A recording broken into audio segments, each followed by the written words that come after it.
Welcome, Fade to Black breaking news for this Tuesday, December 19th, 2023. This is all of the news that you need. I'm Jimmy Church. All right, you know what to do. Help support the show. Get your Fade to Black T-shirt. 2 shirts, 2 ways to get them. The links are below. Get yourself a Game Changer membership today. Help support everything that we do around here so we can do another 10 years. That's right. Let's get straight to it. On this day in history, 1971, A Clockwork Orange, Stanley Kubrick's adaptation of a novel by Anthony Burgess, had its world premiere. The movie's violent and sexually explicit scenes proved controversial, and it received an X rating when released in the United States. On this day in 1971. Here's your Fader fact.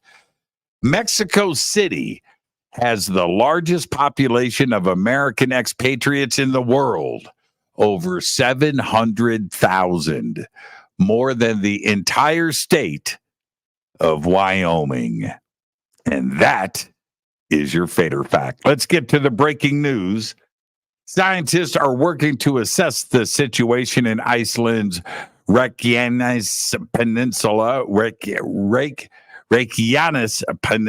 where a volcanic eruption took place last night, a process that could take several days.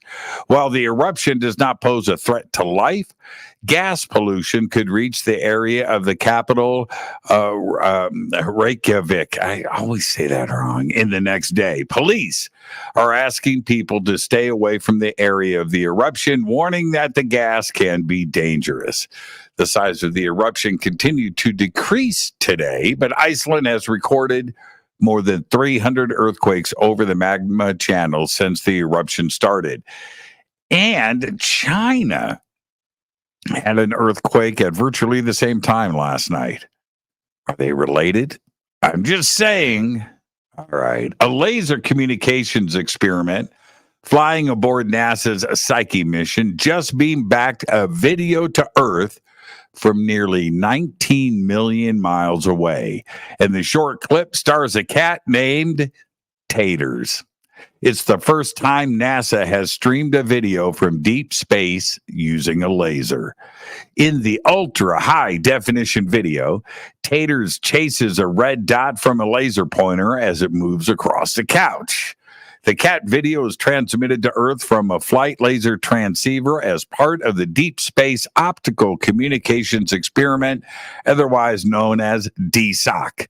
The 15-second video was encoded in near-infrared laser and beamed from the Psyche spacecraft to the Hale telescope at the California Institute of Technology's Palomar Observatory, and then streamed live at NASA's Jet Propulsion Laboratory in Pasadena, California. Wow. So the first laser video beamed from space is a cat video. Yeah, times are changing. Or maybe not. In September, fragments of the asteroid Bennu were dropped off in the Utah desert. The space rocks hold clues to the origin of the solar system and can possibly answer crucial questions about how our planet came to be, if they can get the lid off. Seriously. NASA has been struggling to open the canister containing the rocks and dust collected from the asteroid Bennu since the container landed on Earth. The space agency now anticipates that the asteroid sample canister will be opened sometime in early 2024, as engineers fashion new tools to help crack it open while still preserving the pristine rocks. 2 of the 35 fasteners on the lid cannot be removed with the current tools approved for use, preventing them from extracting the samples inside. Some things you just can't make up. They need one of those tools they sold on late night television, right? You know what I'm talking about, to open up jars. You know what I'm talking about. Senator John Fetterman of Pennsylvania vowed yesterday, I don't do politics, but I'm going to do this, vowed yesterday to work to block the $14.9 billion sale of U.S. Steel Corporation to Japanese steelmaker Nippon Steel, which he described as an outrageous move. The deal was announced yesterday, prompting the stock prices of U.S. Steel to jump up 25%. Fetterman criticized the sale, saying in a post on X, that platform formerly known as Twitter, that the move was wrong for workers and wrong for Pennsylvania. I'm going to do everything I can to block it. All of that in his post. U.S. Steel supports 11,417 jobs in Pennsylvania, including more than 3,700 directly employed by the company. U.S. Steel generated $3.6 billion for the local and state economy in fiscal 2022. Fetterman then posted a video taken from the roof of his house that shows his home directly across from the steel plant in Braddock, Pennsylvania.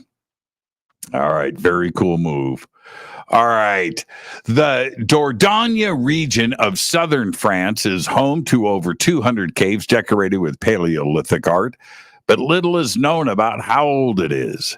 Radiocarbon dating of the art has not been possible, and it has been generally thought to have been created between 12,000 and 17,000 years ago. Now, a research team from the Center of Research and Restoration of France has discovered black carbon-based art in the Font de Gaume cave, giving opportunities for both radiocarbon dating and re-evaluation of existing art throughout the region. The team's findings, titled First Discovery of Charcoal-Based Prehistoric Cave Art in Dordogne, are published now in the scientific reports. And finally, I'll leave you with this. Blue Origin's tourism rocket, designed to launch paying customers on brief trips to the edge of space, successfully took off this morning on an uncrewed science mission. The New Shepard rocket lifted off at 11:43 a.m., about an hour ago, from Blue Origin's facilities on a private ranch in West Texas. The 33 science experiments on board experienced a few minutes of microgravity before safely returning to Earth. The rocket booster touched down about 7 minutes after launch, followed by a safe landing of the capsule about 10 minutes after launch. The first launch attempt was scrubbed yesterday due to teams working on a ground systems issue. Though no one was on board the flight today, Blue Origin hopes to restart its trips to space for rich thrill seekers. A New Shepard rocket and spacecraft was set to launch a batch of science instruments back on September 12, 2022, but 1 minute into the flight, the rocket endured max Q. That's an aerospace term that refers to a moment of maximum stress on a vehicle at a relatively low altitude where the atmosphere is still fairly thick and the rocket is moving at nearly the speed of sound. Around that time, the rocket appeared to emit a massive burst of flames. The New Shepard capsule, which rides atop the rocket, then initiated its launch abort system, firing up a small engine to blast itself safely away from the malfunctioning rocket.